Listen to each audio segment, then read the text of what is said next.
This president talks a whole lot about freedom. Freedom, freedom, freedom. What about the right and the freedom of a woman to make the most personal decisions in her life?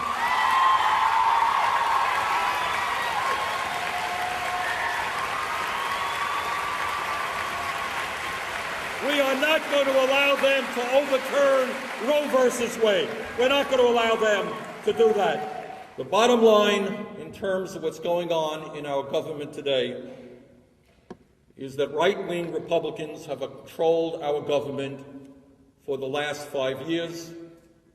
They have overstayed their welcome, and it is time for them to go. Now, there are some folks in Washington that I deal with who I truly think are just selfish and not particularly appealing people. But they're going along with a trajectory, a philosophy, an ideology that has gained prominence in this country. Essentially is a pretty simple concept. It says you're on your own. It says, you know what? If you are working 2 jobs and neither of them provide you health insurance, and your child gets sick, and you are bankrupt, tough luck.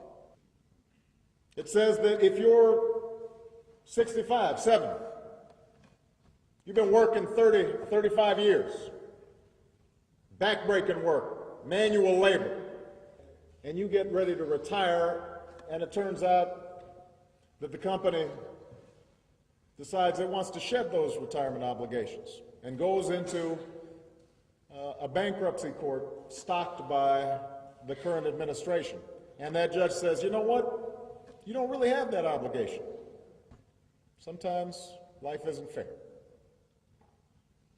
That's the idea that is dominant right now in the leadership of this country.